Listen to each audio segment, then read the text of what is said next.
가끔 스스로가 한심하다고 느껴지는 순간들이 있죠. 그럴 때 니체가 한 말이 있습니다. 아무것도 성취하지 못했을지라도 자신을 존경하라. 행복한 인생의 첫걸음은 자신을 존경하는 것이다. 가끔 우울한 마음이 들 때가 있잖아요. 그럴 땐 정말 그만큼 몸이 지쳤다는 신호니까요. 자신을 다독이면서 충분한 쉼을 가져보면 어떨까요? 자, 지금 이 시간은 책과 함께 편안한 시간 만들어 드리겠습니다. 인생 책방, 책방지기 이지혜입니다. 안녕하세요. 지성과 미모의 샘플 책 수액 권진영입니다.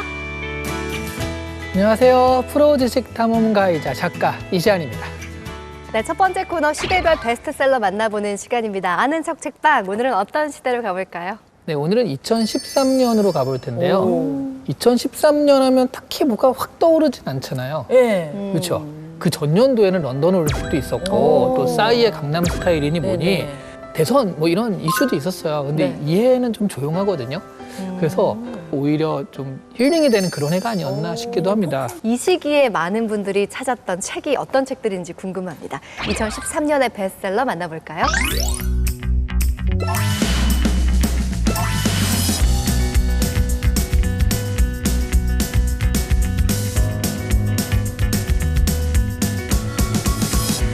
야, 역시 그 휴식기라고 해서 그런지 이 책이 1위입니다. 해민 스님의 멈추면 비로소 보이는 것들. 2012년도에 이어서 2년 연속 1위에 올라와 있네요. 네, 2010년대 들어서면서 두 가지 키워드가 떴는데 하나가 인문학이에요. 또 하나의 키워드가 힐링입니다. 네. 2010년도 전체로 놓고 보면 상반기 전체의 베스트셀러가 김난도 교수님의 아프니까 청춘이다. 그리고 해민스님의 멈추면 비로소 보이는 것들, 이런 것들이거든요. 그러면 2013년도의 베스트셀러 중에 첫 번째로 소개해 줄 책은 어떤 책이에요? 힐링 소설인데 아마 한 번쯤은 이름을 들어보셨을 거예요. 꾸빼 씨의 행복 여행을 만나보겠습니다.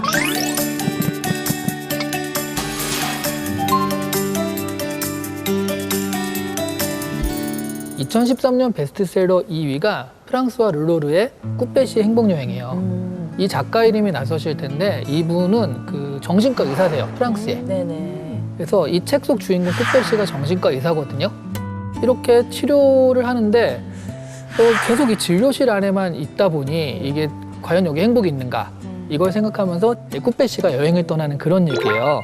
여행지에서 만난 사람들과 얘기하고 또 여러 가지 사건들을 겪으면서 23개의 배움을 정리를 합니다. 그리고 행복은 이런 것이다 라고 결론을 내죠. 두 분 여행의 주기능이 뭐일 것 같으세요? 일상생활로서부터 이탈? 네, 전환. 그쵸. 네. 근데 여행지 가면 한 2박 3일 있으면 집에 오고 싶잖아요. 맞아요. 그러니까. 맞아요. 그래서 여행은 가장 주 기능이 당신의 일상이 되게 소중하구나를 깨닫게 하는 것 같아요. 이 꾸빼 씨 행복 여행이 바로 그 얘기입니다. 바로 지금 이 순간이 행복이다. 이런 결론을 딱 내는 책이에요. 또 항상 느끼는 거지만 행복이 그래서 소소한 가운데 있잖아요. 네네. 두 분은 혹시 그러면 최근에 행복함을 느꼈던 그런 거가 있을까요? 저는 이제 저희 친언니가 조카들도 그렇고 다 캐나다에 있으니까 근데 한번 몰려와가지고 같이 막 강남역에서 막 신나게 먹고 놀고 네. 그랬던 게 좀 소소한 행복이었던 것 같아요. 어때요? 지난 여름에 엄마랑 저희 언니랑 아이들끼리 해가지고 정말 딱 여자들끼리만 모여서 여행을 갔거든요. 남편들은 다 두고. 오, 잘했다. 네, 근데 진짜 엄마가 굉장히 오랜만에 여행을 가신 거예요. 아는 너무신 할머니를 이렇게 모시고 있다가 잠깐 이렇게 일상을 벗어나서 딸들하고 여행하는 순간에 엄마가 매 순간 행복하게 미소 짓는 모습을 보니까 같이 행복해지더라고요. 작가님도 한번 물어볼까요? 최근 들어 행복했던 건 제가 쓴 책이 좀 인정을 받아서 많이 팔리고 사람들이 그 책 잘 읽었어요. 네. 이런 거 좋았어요 라고 얘기해 줄 때 되게 좀 뿌듯하기도 하고 행복하기도 하더라고요. 아니, 이미 베셀 작가님이시잖아요. 그러니까요. 우리가 맨날 2013년의 베스트셀러 이렇게 시대별로 보는데 네. 2024년의 베스트셀러로 이시안 작가님의 책을 소개하게 될지 누가 알겠어요. 그러니까요. 맞아요. 열심히 쓰겠습니다. 보다 행복할 수 있도록 열심히 쓰겠습니다. 네네. 자, 다음 베스트셀러 만나볼까요? 네, 이 책도 정말 너무 유명한 책이에요. 그래요? 히가시노 게이고의 나미야 잡화점의 기적입니다. 오, 이거 진짜 재밌는 작품이잖아요. 맞아요.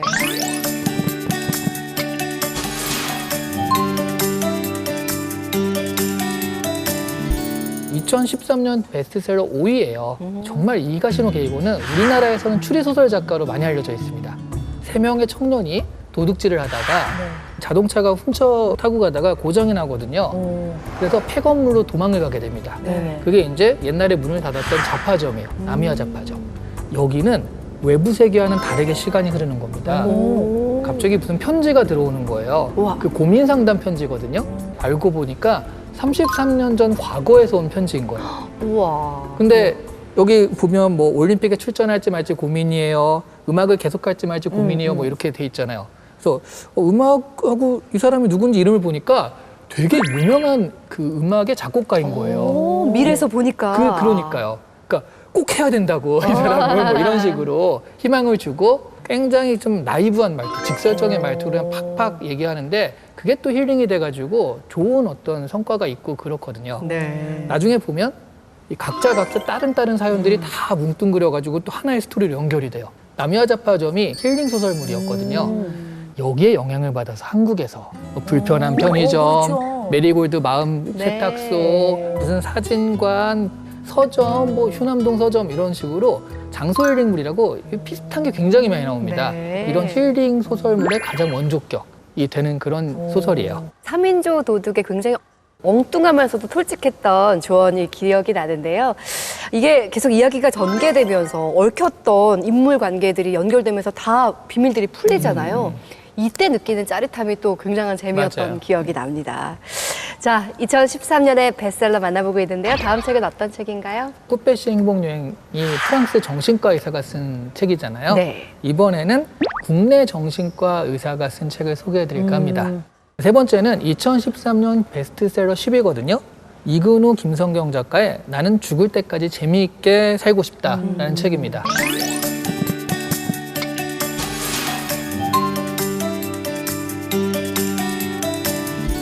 이 저자인 이근우 박사는요, 정신과 전문인데 이화여대 명예교수예요.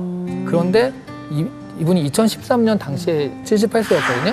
최근까지도 글쓰기를 하고 계시고요. 그 얼마 전에 나는 죽을 때까지 그 재밌게 살고 싶다 10주년 기념 에디션도 발매를 하셨습니다. 또 이분은 대학로 연극인들의 도움을 받아가지고 정신과 치료 중에 그 사이코 드라마라고 있잖아요. 네. 그런 것들을 도입하기도 하고 나는 재미없는 일도 재미있게 만들어가고 싶다. 뭐 이러면서 그러니까 좀 이렇게 오래 살고 장수의 비결이 되지 않았나 싶기도 합니다. 네. 근데 오래전에 한쪽 눈 실명하고 그 각종 병과 함께 살아가지만 그럼에도 불구하고 좋은 일, 즐거운 일을 생각하면서 내가 그런 마음가짐을 가지고 살겠다 이렇게 살고 계신 거예요.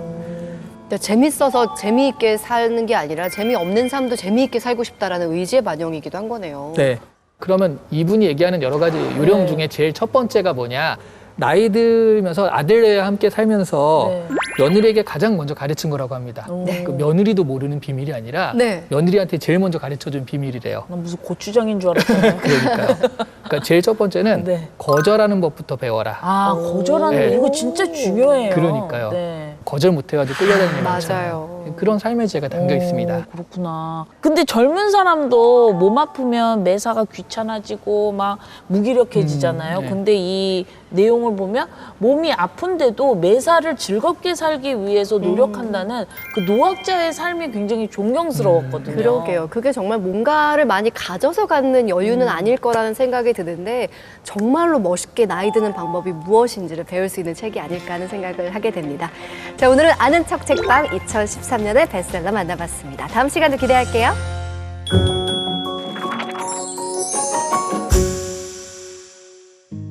책과 인생 이야기 함께하는 인생 책방, 오늘 모신 주인공은요, 기후변화센터에서 기후 전문가로 활동하신 분입니다. 자, 국민의힘 김소희 의원님 모셨습니다. 어서 오세요. 어서 오세요. 반갑습니다. 반갑습니다.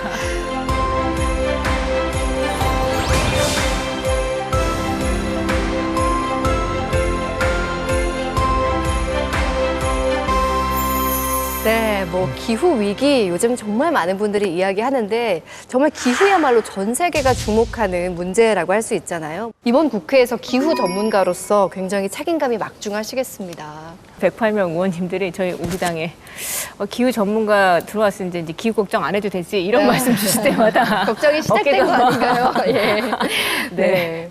그렇습니다. 네. 진짜요. 많은 분들이 그만큼 기대하고 계시고 책임감도 무겁게 가지고 계실 것 같은데 사실 워낙에 이전부터 기후 관련돼서 정치권과 많은 논의를 해오셨기 때문에 국회도 자주 들어오셨을 것 같아요. 이곳 분위기가 낯설지 않으실 것 같은데 어떠세요? 상당히 낯섭니다. 그래요? 제3자, 그러니까 시민단체 입장에 와서 이제 국회의원들한테 설명했을 때랑 또 국회의원에 대해서 막 법안 관련해가지고 실제로 또 여기 안에서 이제 다른 당 의원님, 우리 당 의원님들 설득하는 작업들이 그게 정치더라고요. 네, 네, 그 작업들이 상당히 쉽지 않음을 지금 절실하게 느끼고 있습니다. 네. 오늘도 정말 그 과정에서 급하게 뭐 일정 마치시고 달려오셨는데 의원님의 인생책 궁금합니다. 오늘 가지고 나오신 인생책은요, 바로 사회학자 앤서니 기든스의 기후변화의 정치학입니다. 어떤 책인지 만나고 올까요? 기후변화 대응에 있어 국가의 역할을 강조한 기후변화의 정치학. 기후변화는 더 이상 환경 문제가 아니라 장기적인 국가 전략을 세우고 정치가 이를 뒷받침해야 한다고 말하는데요. 선진국의 기후변화 정책, 탄소 배출의 점진적 감축, 기후변화와 에너지 안보 문제 등 전 지구적인 문제로 대두되고 있는 기후변화에 대한 제대로 된 대응을 모색해봅니다. 네, 기후 전문가답게 안성맞춤 책을 들고 오셨습니다. 표지도 어쩜 이렇게 위기를 확실히 보여주는 빨간 물로 네. 표현이 되어 있는데요. 기후변화의 정치학, 이 책을 인생책으로 선정하신 이유가 있을까요? 제가 이제 영국 유학 당시에 이 책을 알게 됐고, 네.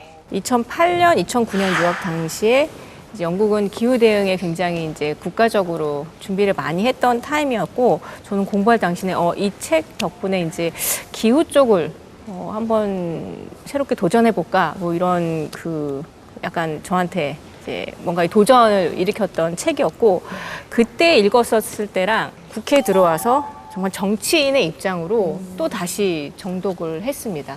네. 자, 두 분은 어떻게 읽으셨는지 궁금해요. 요즘에 근데 막 기후 위기다 위기다 이런 얘기 많이 하잖아요. 근데 이게 기후 문제는 좀 너무 거시적인 문제 같아서 실감하기가 좀 힘들었거든요. 근데 이 책을 읽고 나서부터 이 기후 문제야말로 정치 역할이 가장 중요하다는 생각이 들더라고요. 작가님은 어떠셨어요? 그러니까 기후변화에 대해서 우리가 왜 이렇게 좀 미진한지 그것을 얘는 정치적인 이유를 고찰하고 있잖아요. 네. 사실 기후변화 책을 보면 맨날 그 일회용품 쓰지 마라, 뭐 대중교통 이용해라, 개인적 실천만 이야기하는 그런 책들이 주로였는데 네. 이 책이 굉장히 신선하더라고요. 오히려 신선하고 이 거시적인 이유를 알게 되니까 이게 정말 실제적인 이유가 아닌가 하면서 많이들 좀 알았으면 좋겠다라는 생각이 들었습니다. 오늘은 사실 약간 죄책감을 가지고 시작합니다. 저는 오늘 출근하면서 경유차를 끌고 나왔거든요. 이게 지구에 나쁜 짓 하고 있는 것 같아서 죄책감이 드는데, 자, 오늘 키워드를 통해서 김소희 의원님의 책과 인생 이야기 나눠보겠습니다. 첫 번째 키워드 볼까요? 네, 첫 번째 키워드는 바로 기든스의 역설입니다. 저자는 서문에 기든스의 역설을 이야기하면서요, 기후변화에 있어서 정치가 왜 중요한지를 강조하고 있거든요. 자, 이 기든스의 역설에 대해서 좀 설명을 해주실까요? 그러니까 그 말씀 주셨던 먼 나라 이야기처럼 네. 흔히 말해서 기후 얘기하면 북극곰 얘기하고 얼음 녹는다 뭐 이런 얘기하고 이게 나의 삶이랑 연관이 없는 것처럼 그렇게 여겨졌었습니다. 네.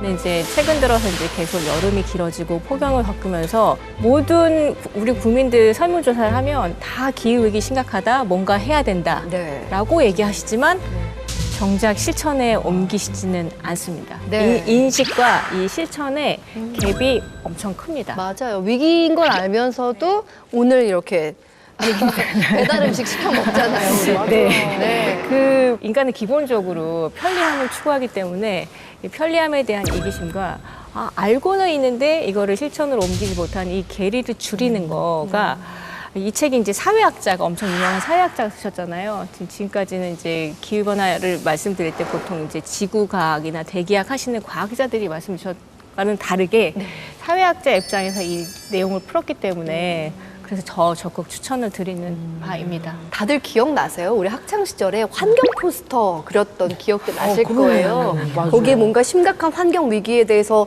그려놓고 문구가 나 하나쯤이야거든요. 근데 이게 바꿔 말하면 나 하나 뭐 한다고 이 세상이 바뀔까라는 생각 때문에 뭔가 시도조차 하지 않는 분들도 많이 계십니다. 네, 맞습니다. 근데 이제 그렇게 끌어내게 하려면 네. 그게 이제 정치인들이 정책으로서 입법으로서 할 수 있게끔 그러니까 예를 들어서 이제 그 경유 요금을 좀 올리면 아무래도 좀 덜 타겠죠. 네, 그리고 이제 어떤 부가금이나 벌금 같은 거를 할 때 그 행동의 제약이 생깁니다. 전기 요금이 올라가면 전기를 줄이려고 노력을 합니다. 이런 모든 일련의 과정들이 그러니까 입법과 행정을 통해서 진행이 되고 그거를 결정하는 리더가 결국은 정치더라고요. 네. 그 의원님께서는 국회 입성 전에도 이 기후변화센터에서 10년 넘게 이렇게 환경과 관련된 일을 하셨잖아요.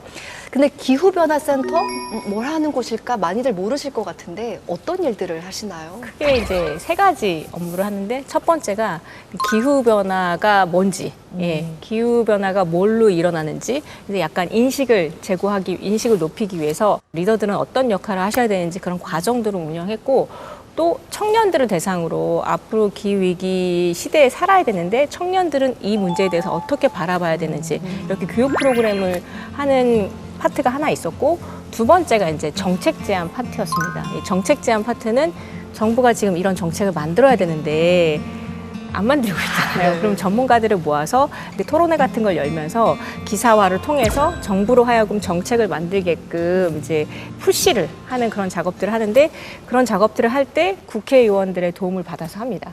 그리고 이게 세 번째가 그 개도국에서 온실가스를 줄이는 사업들을 했습니다. 개도국도 성장을 하고 싶은데 예전과 같은 화석연료 베이스의 성장이 아니라 우리나라의 녹색 기술을 가지고 성장할 수 있게끔 그런 거를 이제 ODA 사업이나 이제 국가 차원에서 지원하는 기업들이랑 같이 가서 지원해서 결국 개도국의 온실가스 감축을 도와주는 그런 사업들을 연계하는 개도국 사업 총 3파트로 연결해서 그렇게 업무를 했습니다. 기후센터 일은 어떻게 시작하게 되신 거예요? 그 유학 당시에 유학 전에는 원래는 저는 이제 대학 졸업하고 세계를 돌아다닐 수 있는 일이 없을까 이렇게 하다가 이제 여러분 잘 아시는 뭐 유니세프라든지 월드비전이라든지 이제 그 개도국의 빈곤 퇴치를 위한 그런 활동을 하는 국제 기구에 들어가서 개도국을 중심으로 빈곤 퇴치 활동을 꽤 오랫동안 하다가 현장 활동을 통해서 뭔가 이걸 이론적으로 좀 정리하고 싶은 생각이 좀 들어서 그 개도국을 개발하는 학과가 있습니다. 그래서 식민지를 했던 이제 유럽의 나라 중에 영국이 그 학과로 굉장히 좀 유명해서 한 9년 6개월 정도 일을 하고 그 일을 했던 돈을 모아서 이제 유학을 신청해서 영국을 갔는데 거기서 이제 공부를 하다가 지속 가능 개발이 뭘까 하는데 그때 당시 말씀드렸던 것처럼 기후변화 대응이 영국 정부가 엄청 세게 드라이브를 걸고 있어서 그러면 이 개도국의 개발, 지속 가능 개발하고 기후변화 파트도 연관이 되겠다라는 그런 생각이 좀 들었고 그때 당시 2010년에 왔을 때 기후변화 관련된 시민단체가 기후변화 센터밖에 없었어요. 네, 그래서 들어갔습니다. 네. 그래서 이제 그 인연으로 시작해서 공부하면서 지금까지 왔습니다. 14년? 네. 그러면 정말 이 책이 인생의 전환을 가져온 인생 책이 맞네요. 그렇게 됐죠. 네. 근데 그때 읽었을 때랑은 지금이랑은 완전 다릅니다. 자, 계속해서 두 번째 키워드를 통해서 책과 인생 이야기 나눠보겠습니다. 자, 두 번째 키워드는 기후 정치를 말하다입니다. 의원님께서 생각하시는 기후 정치란 무엇일까요? 기후 정치는 국회 안에서 기후라는 단어가 더 자주 언급이 되고 어떤 어젠다보다 첫 번째 위치에 의제에 놓일 수 있게끔 하는 거가 저는 정치라고 생각을 하는데 제가 이제 기후변화 센터에 있었을 때는 이제 기후 관련된 정책들이 대부분 산업통상자원부나 환경부 출입 기자들을 만나서 얘기를 많이 했습니다. 여기 들어와서 첫 번째 달라진 게 제가 점심 일정의 대부분을 그 정치부 기자들하고 식사를 하거든요. 근데 정치부 기자들하고 식사를 하면 이 기후 문제에 대해서 정말 일반 시민 수준의 눈높이의 질문들을 하세요. 네, 이제 산업부나 환경부 출입 기자들하고 다릅니다. 그래서 내가 이 정치부 기자들한테 기후를 먼저 알려야겠다. 그래서 정치부 기자들이 관심을 갖는 이슈들을 찾아내서 그 얘기를 계속하고 정치면에서 기후란 단어가 자주 언급되게 하는 게 기후 정치라고 생각을 합니다. 그러니까 저자가 책 속에서 기후변화에 있어서 가장 중요한 게 정치권의 지속적인 관심이다라고 이야기를 하거든요. 그만큼 기후가 뭐 정치라던가 경제에 많은 뭐 사회적으로 얽혀 있는 게 참 많기 때문에 이런 이야기를 하는 게 아닌가 싶은데 사실 당장 해결 방안이 쉽지는 않겠지만 일단 우리가 시급히 해결해야 할 기후 정책이 있다면 어떤 걸까요? 크게는 이제 기후 변화를 일으키는 원인이라고 지적되는 부분이 뭐 온실가스 다들 알고 계시죠? 근데 그 온실가스의 원인은 화석연료. 석탄, 석유로 저희가 지금 잘 먹고 잘 살고 있습니다. 우리는 제조업으로 지금 무역 규모 10위를 유지하는데 그 제조업들을 지탱하는 그 공장들을 지금까지는 석탄 발전소가 지탱을 해왔습니다. 근데 글로벌에서는 기후 대응을 하기 위해서 저탄소 연료를 바꾸라고 하잖아요. 그러면 석탄을 폐지하는 대신에 그 석탄 발전소를 다른 저탄소 연료, 예를 들어서 재생에너지든지 원자력이든지 수소라든지 그런 저탄소 연료로 바꾸는 작업들을 해야지만 우리가 이 일자리를 지킬 수 있거든요. 그러니까 에너지의 저탄소 에너지로의 전환이 첫 번째고 그걸 할 수 있는 정책들 그리고 이제 제도들 그런 모든 그걸 뒷받침해 줄 수 있는 입법들이 지금 좀 시급히 됐으면 좋겠고 동시에 지금 이미 산업혁명 이후로 배출된 온실가스 때문에 저희가 아무것도 안 하고 전 인류가 아무것도 안 해도 지금과 같은 기후변화는 계속될 겁니다. 또 다른 한 축에서는 이 계속되는 심화되는 기후변화에 어떻게 적응할 것인가. 이것도 대책을 마련해야 되는데 이제 뭐 집중호우, 태풍 뭐 이런 거에 어떻게 인명과 재산 피해를 최소화할 수 있게끔 그 정부랑 지자체가 대책을 마련할 것인가. 그러니까 뭐 대피하세요. 이렇게 조기 경보라든지, 그러니까 뭐 홍수 피해가 날 곳을 미리 찾아가지고 리스크를 예방한다든지 그런 것들을 이제 막 틈틈이 봐야 되고 또 물가가 들쑥날쑥하는데 가장 들쑥날쑥하는 물가가 농산물 물가입니다. 네. 근데 기후 이상 기후 때문에 원래 내가 여기다가 사과를 심었는데 재해가 와서 예상한 만큼의 물량을 수확을 못한 거예요. 지금 거의 뉴스 볼 때마다 갑자기 시금치가 얼마 뛰었다, 배추가 얼마 뛰었다. 이거는 그 지금 고랭지 배추 강원도에서 안 되거든요. 네. 지금에 일어난 농산물 물가는 대부분 다 기후 때문에 그런 거라고 보시면 되고, 그래서 저는 그 이슈를 또 기후 정치하기 위해서 기후 물가라고 이제 기자들한테 막 설명을 드렸거든요. 그러니까 그런 식으로 물가에 대비하는 거. 어쨌든 그게 우리의 민생하고 연결이 되니까 그런 부분들을 정부가 미리미리 선제적으로 대처하는 거. 그게 또 굉장히 중요한 한 축입니다. 네. 저는 또 이 책에서 굉장히 인상적이었던 부분이 이제 기후 변화 문제가 에너지 안보 문제와도 함께 언급되어야 한다라는 부분이었거든요. 네. 이게 어떤 의미인지 설명 좀 부탁드릴게요. 대표적인 예가 러시아 우크라이나 전쟁 나고 그 러시아나가 가스관을 잠갔잖아요. 그래서 독일이 그 전까지 재생에너지를 우리는 다 할 수 있어. 뭐 재생에너지 안 되면 옆에 프랑스에서 원전에서 나온 에너지원 쓸래. 그리고 거기 버텼던 게 가스였는데 가스전을 잠그고 나니까 이 에너지 감당이 안 되는 거예요. 재생에너지는 해가 뜰 때, 바람이 불 때만 되는 부분이었고, 그래서 가스전을 잠그는 까닭에 에너지 가격이 너무 미친 듯이 오른 거예요. 그래서 지금 독일 정부가 그 에너지 정책이 잘못됐다라고 약간 실토를 하면서 에너지 믹스에 대한 포트폴리오를 다변화하기 위해서 지금 바꾸고 있는 상황이거든요. 우리나라처럼 97% 이상의 에너지를 수입하는 국가에서는 기후 대응에 대비하기 위해서 올해 여름에 폭염 때문에 에어컨 엄청 많이 틀었잖아요. 그러면 이거를 지탱할 수 있는 에너지가 필요한 거예요. 그럼 이 지탱할 수 있는 에너지원을 우리는 어떤 에너지원으로 충당할 것인가를 이게 곧 안보죠. 민생하고도 연결되니까 그런 부분들을 정부 정책이나 뭐 정치하는 사람들 입장에서는 가격도 고려해야 되고 그리고 또 정전이 나면 안 돼야 되니까 그런 부분도 고려해야 되고 결국 기후 대응은 에너지고 에너지 안보랑 더 지금 밀접하게 연결되는 부분입니다. 일단은 기후변화 문제를 차근차근 해결해 보고자 국회로 들어오신 거잖아요. 근데 가족들이 국회로 들어온다고 했을 때 어떤 반응이셨을지 궁금해요. 저는 국회의원이 이렇게 바쁜지 몰랐습니다. 너무 바쁘신 것 같아요. 저 네. 약간 체력 테스트 하는 것 같습니다. 네. 저 기후변화센터 때도 진짜 바쁘게 살았다고 누구보다 바쁘게 살았다고 장담을 했는데 여기는 비할 때가 아닌 것 같습니다. 그래서 체력이 국력이다라는 생각을 네. 좀 하면서 틈틈이 정말 체력 보충 하려고 이제 안 먹던 뭐 보약도 먹고 네. 별거 다 해봤습니다. 아들이 해외에서 공부를 하고 있어서 네, 또 이해를 해주고 네. 이제 그 10대지만 그 본인은 이제 좀 정치인들이 좀 젊은 정치인들이 많이 나왔으면 좋겠다. 네. 뭐 그런 얘기를 하면서 제가 그 중간에 그런 다리 역할을 젊은 정치인들이 많이 배출될 수 있는 그런 역할을 좀 해줬으면 좋겠다. 그런 얘기를 하더라고요. 네. 그래서 이제 지지를 해주는 편입니다. 네. 엄마가 환경 전문가이기 때문에 뭐 가족들이나 특히 아드님은 환경에 대해서 관심이 많을 수밖에 없겠어요. 늘 10대가 그렇듯 기후변화는 엄마가 하는 걸로.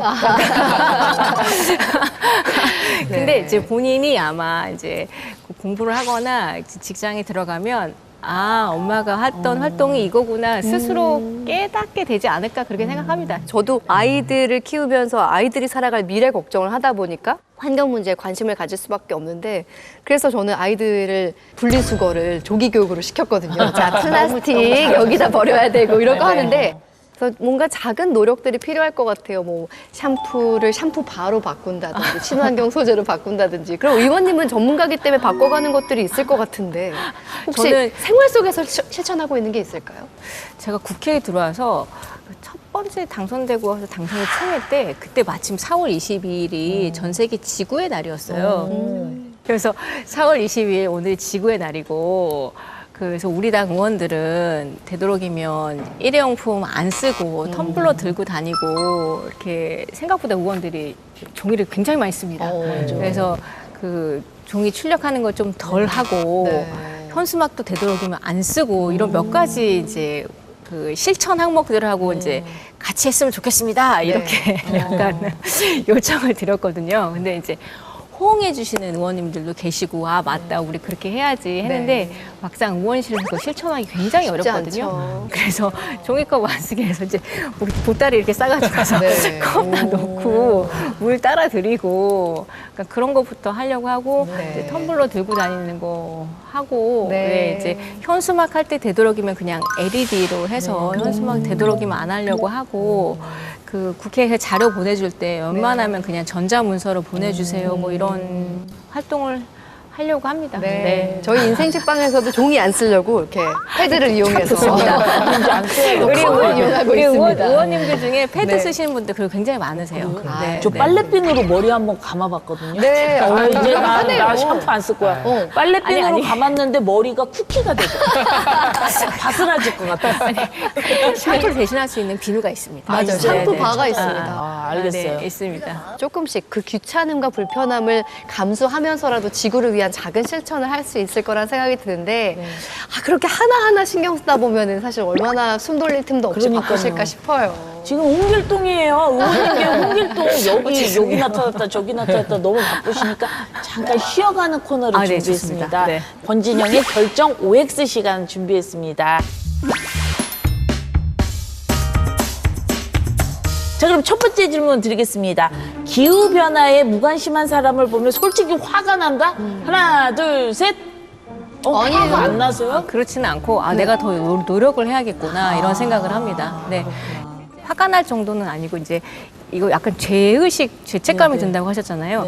사람이 죄책감이 들면은 일단 행동으로 잘 안 옮깁니다. 그러니까 내가 좋아서 해야 되는데 약간 계몽주의처럼 너 이거 왜 안 해 이러면 더 하기 싫어집니다. 그럴 수 있죠. 네. 글쎄요, 맞아요. 그래서 이거 하는 거 괜찮은데 뭐 이런 느낌이 들어야지 더 실천으로 잘 옮기시더라고요. 그래서 거기 젊은 친구들한테 네. 저거 행동으로 옮기게 하려면 뭘 해야 돼? 아이디어 좀 내봐. 약간 이런 식으로. 근데 그거는 요즘에 텍스트입이라고 네네. 책 읽는 거를 되게 힙하게 느끼는 그런 유행이 있다 보니 그냥 인스타에 자기 책 읽는 거 올리고 그러거든요. 네네. 그렇듯이 뭐 텀블러를 힙하게 텀블러 들고 다니면 굉장히 힙한 거다. 그래. 이런 식의 어떤 그 유행을 만들면 네. 안 시켜도 자기들이 알아서 들고 다녀요. 우리 아이돌들을 좀 많이 이용해 보세요. 그러게요. 제가 좀 더 유명해져야 될 것 같아요. 아이돌 분들은 이제 정치, 여야를 떠나서 정치인이랑 어떻게 뭔가 하는 걸 굉장히 부담스러워 하시더라고요. 그럴 수 있죠. 네, 두 번째 질문 드리겠습니다. 아이들이 나와 같은 기후 전문가가 되기를 바란 적이 있다? 하나, 둘, 셋. 오. 네. 근데 이게 이제 각 분야에 다 기후를 붙이면 될 것 같습니다. 그러니까 우리 아들은 스포츠 마케팅을 하고 싶어 하는데요. 네네. 결국 알게 될 겁니다. 지금 스포츠가 기후랑 얼마나 영향이 있는지. 그렇죠. 그 동계올림픽을 하는 지역들이 점점 줄어들잖아요. 그러니까 인공 눈을 뿌려가면서 동계올림픽을 해야 되냐 이런 얘기까지 나오거든요. 그리고 파리올림픽도 폭염 때문에 굉장히 힘들었어요. 네네. 그래서 이 기후 문제를 모르고서는 앞으로의 직업은 좀 어려울 것 같습니다. 경영학 하시는 분들은 기후 대응 모르면 ESG 관련된 탄소 경영 못 합니다. 네. 그러니까 기존에 했던 모든 직업들에 플러스 기후를 좀 가미하면 향후의 직업이 될 것 같습니다. 뭐 기후 개그맨 어떻습니까? 괜찮은 것 같아요. 기후 개그맨. 환경 개그 하는. 기후 개그. 네. 아니 실제로 제가 아는 후배는요 기상캐스터 굉장히 출신인데 많이 하시죠. 기상캐스터에서 기후캐스터로 환경 관련된 일을 하더라고요. 그러니까. 기후캐스터라는 용어가 없었는데 그 친구가 만들어가지고 기후캐스터 일로 환경 관련된 일을 괜찮합니다. 하는데 네. 정말 내 자리에서 내 이름으로 할 수 있는 일들이 생각보다 많이 있을 것 같아요. 네. 국내 최초 기후 개그맨으로서 기후 개그 해보도록 노력하겠습니다. 다음 질문 드릴게요. 나만의 힐링 음식이 있다? 하나, 둘, 셋. 있다. 뭐예요? 뭐예요? 배로 닭발 이런 거 아니에요? 엽기 떡볶이 이런 거 말씀드려야 되나? 어머 정말요? 엽기 떡볶이 이제 스트레스 지수에 따라서 이제 네. 맵기 조절. 맵기 조절. 먹고 나서 꼭 후회합니다. 매운 거 먹고 그냥 그 다음에 거의 죽거든요. 그죠. 근데 그 매운 거 먹으면서 갑자기 지금까지 했던 쌓였던 스트레스를 다 그냥 그 매운 것 때문에 다 잊어버리잖아요. 잠깐. 네. 잠깐 마비처럼. 그게 꽤 중독이 되더라고요. 먹고 눈물 콧물 다 빼고. 네. 근데 저 문득 궁금한데 의원실에서 이제 사무실에서 일하다 보면은 막 밤샘 작업할 때도 있고 야근할 때도 있을 텐데 배달 음식 시켜 드세요? 엽기 떡볶이 이런 거? 아직까지는 한 번도 없었는데 네. 웬만하면 저는 나가서 먹자라고 어. 얘기를 하고 실은 진짜 정 시간이 없을 때는 이제 김밥 포장해서 정도인데 다 같이 치우고 분리수거 하고 그게 일이더라고요. 맞아요. 네, 일이죠. 그래서 되도록이면 그렇게 하지 말자라는 생각을 했습니다. 마지막 질문 드릴게요. 기후 대응과 관련해 조언을 구하고 싶은 인물이 있다? 하나, 둘, 셋. 지금은 없습니다. 지금은 없으세요? 네, 지금은 없습니다. 조언이라기보다는 의견은 그냥 항상 여러분한테 구하려고 하는 편이고 각 분야마다 이제 달라서 특정 한 명을 꼽기에는 지금은 어려운 상황입니다. 네. 알겠습니다. 우리 김소희 의원님의 솔직한 답변 감사합니다. 감사합니다. 네.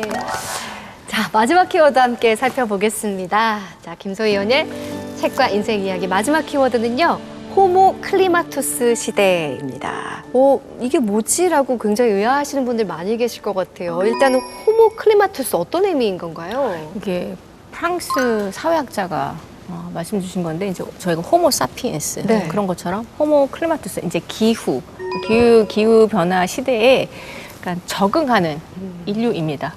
저희는 지금 어쨌든 기후 변화는 닥치는 문제고 좀 조심해야 될 게 이제 이거를 막 세게 얘기하시는 분들은 기후 변화로 인류가 다 멸망할 것처럼 말씀을 하셔가지고 청년 세대들이 막 우울증에 빠지고 그럽니다. 좀 인류가 갑자기 멸망할 리도 없고 그렇게 되지도 않은데 앞으로 우리 삶이 이제 예측 못하는 이상 기후로 좀 더 많이 힘들어지겠죠. 지금 그런 것들을 적응하고 대응하기 위해서 인류는 끊임없이 도전을 해야 되는데 그런 시대, 그런 세대를, 그런 인류를 지칭하는 말이거든요. 환경 문제는, 전통적인 환경 문제는 약간 보존의 측면이 강했다면 기후 대응은 뭐라도 해야 합니다. 약간 인류가 달에 가는 것처럼 과학기술을 통해서 좀 더 나은 에너지를 개발하거나 온실가스를 한꺼번에 줄이지 못하니까 대기 중에 온실가스를 막 캡처하는 그런 기술도 나오고 캡처한 온실가스를 막 지하에 묻고 뭐 이런 과학 기술을 바탕으로 연구와 개발이 지금 지속되고 있고 그거로 가지고 올 수 있는 리스크도 있지만 그거가 가지고 올 수 있는 기회도 있기 때문에 그런 기회와 리스크의 밸런스를 맞춰가면서 끊임없이 도전하고 대응하는 게 기후 대응이라고 저는 생각하고 있고 그래서 그런 차원에서는 호모 클리마투스가 이상기후에 적응도 하면서 대응과 도전을 하는 인류를 의미합니다. 네. 그러면 우리 호모 클리마투스가 되기 위해서 하고 있는 뭐 일상의 노력 같은 건 어떤 게 있을까요? 인류가 계속 도전과 뭔가 노력을 하기 때문에 매일 새로운 보고서가 나오고 매일 새로운 내용이 끊임없이 나옵니다. 읽는 것보다 쌓이는 속도가 더 늘어서 약간 그것 때문에 스트레스를 받긴 하지만 네.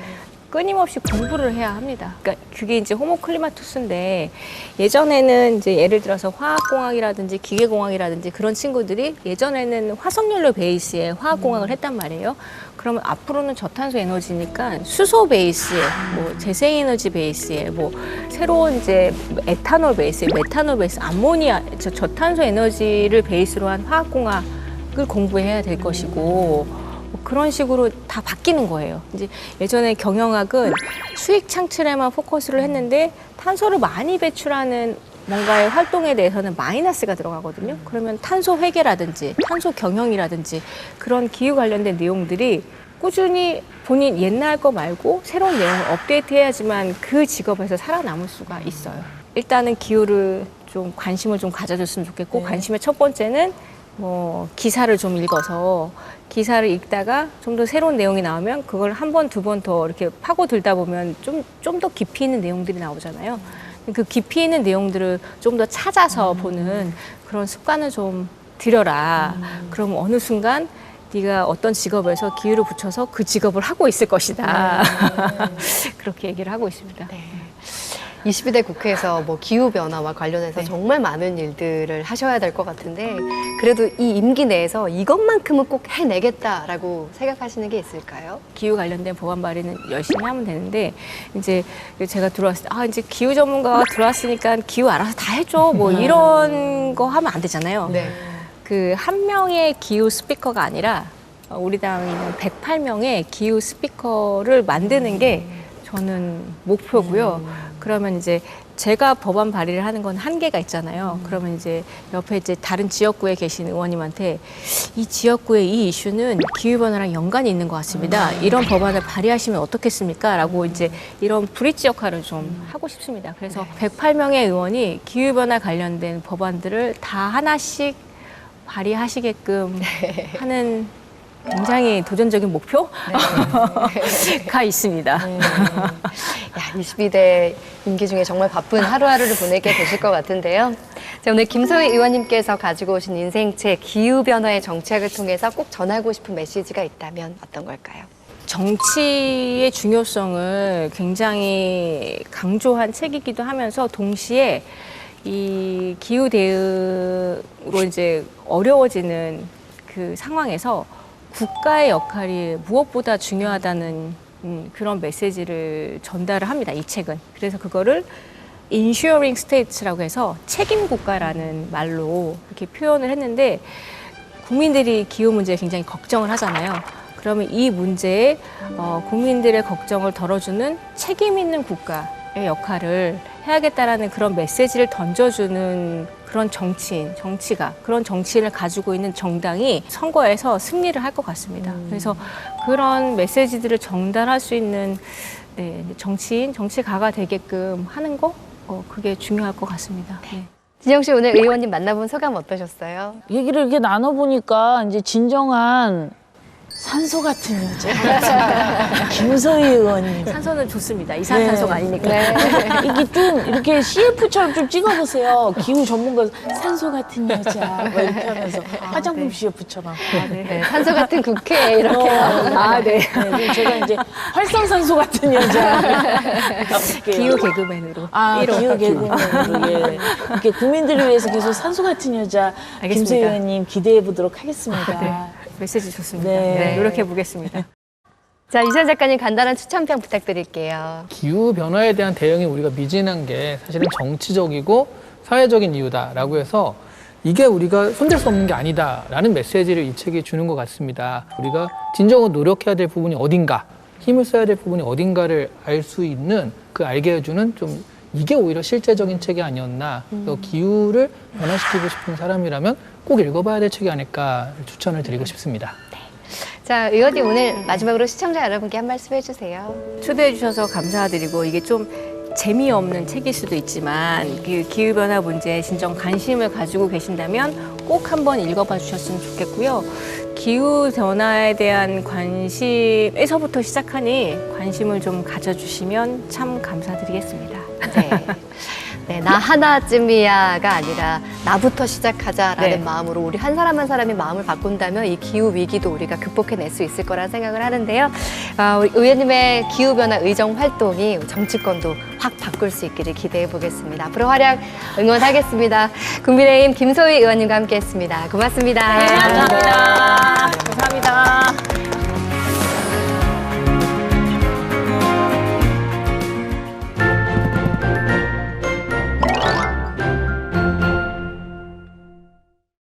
Nobelpriset i litteratur år 2024 tilldelas den sydkoreanske författaren Han Kang. 드디어 우리나라 최초로 노벨문학상을 수상한 작가가 탄생했습니다. 국회도서관에서는 한강 작가의 수상을 기념해 이렇게 특별전을 열었는데요. 오늘 한강 작가의 대표 작품들로 꾸며본 오늘 뭐 읽지? 그리고 국회도서관과 함께하는 화제의 도서까지 지금 바로 만나보시죠. 어느 겨울 아침, 냉장고 앞에 선 아내.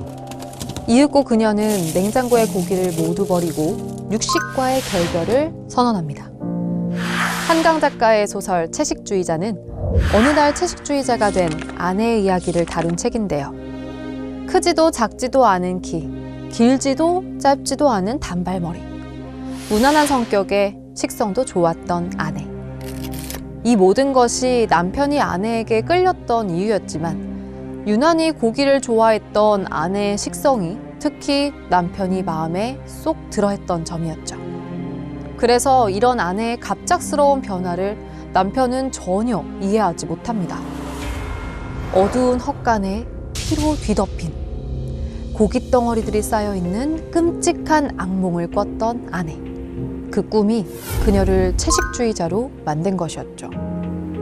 그녀의 결정은 남편뿐 아니라 가족들에게도 큰 충격이었고 그녀의 아버지는 그녀에게 억지로 고기를 먹이기까지 하는데요. 결국 그녀는 주변의 억압을 견디지 못하고 극단적인 선택을 하기에 이릅니다. 비단 채식주의자만이 아닌 다수의 규범이 얼마나 폭력적일 수 있는지를 상징적으로 보여준 작품 채식주의자. 이 책은 노벨 문학상을 수상하는데 결정적인 기여를 한 책이기도 한데요. 여러분도 한강 작가의 작품 세계에 한번 들어와 보시는 건 어떨까요? 수많은 시신이 즐비한 도청 상무관에서 한 소년이 시신의 수습을 돕는 일을 하고 있습니다. 그의 이름은 동호. 중학교 3학년생이었는데요. 동호가 처음 이곳에 온 이유는 친구 정대의 시신을 찾기 위해서였습니다. 사실 동호는 계엄군의 총에 맞아 쓰러진 정대를 두고 홀로 도망을 쳤었는데요. 죄책감에 시달리던 동호는 정대의 시신을 찾기 위해 상무관에 왔다가 다른 사람의 시신까지 수습하게 된 것이었습니다. 소설 소년이 온다는 만 15살 소년 동호를 중심으로 1980년 5.18 광주 민주화운동 전후의 모습을 그린 책인데요.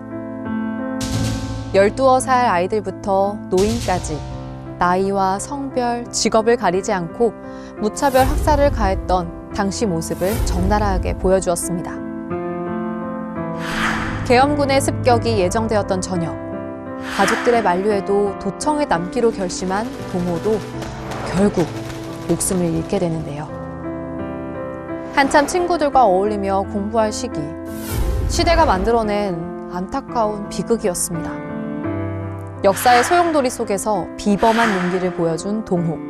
여러분도 동호와 함께 역사의 현장에 발걸음해 보는 건 어떨까요?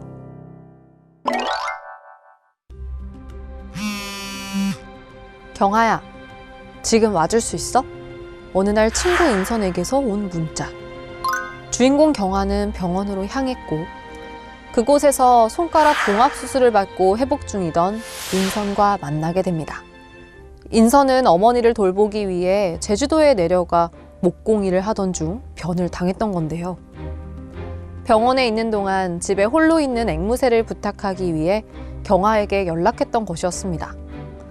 경아는 부탁을 받고 인선의 집에 방문하는데요. 그녀의 앞에 인선의 환상이 나타나 제주 4.3 사건 속에서 어머니가 겪었던 이야기를 전해줍니다.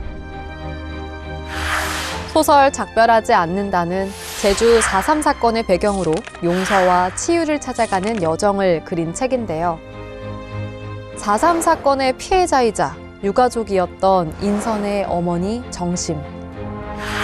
눈 오는 날 정심이 심부름을 다녀온 사이 마을 사람들은 모두 학살되었고 정심은 수많은 시신에 쌓인 눈을 하나하나 닦아내며 부모님을 찾아냈는데요. 평생 동안 생사를 모르는 오빠의 흔적을 찾아 헤매다 삶을 마감하게 됩니다. 소설의 제목인 작별하지 않는다는 그날의 비극을 잊지 않겠다는 의미이기도 한데요. 우리가 잊지 말아야 할 그날의 이야기. 여러분도 책을 읽으면서 역사의 아픔을 함께 기억해 주시길 바랍니다. 국회도서관과 함께하는 화제의 책. 첫 번째로 소개할 책은 지식의 탄생인데요. 이 시대 최고의 지성으로 불리는 저자는 안다는 것에 대한 논의를 시작으로 지식의 축적과 배움에 관한 역사를 살펴보며 배움의 시작부터 지성의 종말까지 지식의 기원을 찾아가는 연대기를 그려냈습니다. 다음으로 소개할 책은 에이트 베어스인데요.